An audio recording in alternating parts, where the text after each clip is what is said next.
হরে কৃষ্ণ। কলিযুগ, এই যুগ মানুষের পক্ষে অত্যন্ত ভয়ঙ্কর। মানব জীবনের একমাত্র উদ্দেশ্য হচ্ছে আত্মজ্ঞান লাভ করা। এই ভয়ঙ্কর যুগের প্রভাবে মানুষ তার জীবনের আসল উদ্দেশ্য সম্পূর্ণভাবে ভুলে গেছে। এই যুগে মানুষের আয়ু ক্রমে ক্রমে কমে আসবে।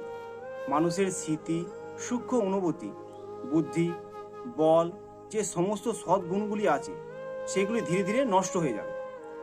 যে সমস্ত মানুষ এই আত্মজ্ঞানের চেষ্টায় তাদের জীবনকে সার্থক করতে চায়, সেই সমস্ত মানুষের জন্য এই যুগ অত্যন্ত ভয়ঙ্কর।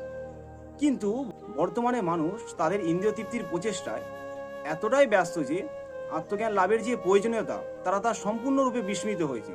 তারা উন্মাদের মতো এই কথা বলে, এই আত্মজ্ঞান লাভের প্রচেষ্টা করা কোনো প্রয়োজন নেই। কিন্তু তারা এটা জানে না যে আমাদের এই ক্ষণস্থায়ী জীবন হচ্ছে আত্মজ্ঞান লাভের দীর্ঘ যাত্রাপথে স্বল্পক্ষণ মাত্র। তাই প্রত্যেক মানুষের কর্তব্য হচ্ছে এই যুগের সম্বন্ধে সচেতন হওয়া, এবং তারা যদি এই দুর্লভ্য কলিযুগ রূপী সমুদ্র থেকে উত্তীর্ণ হতে চায়, অবশ্যই ভগবান শ্রীকৃষ্ণের শরণাপন্ন হতে হবে। হরি বল।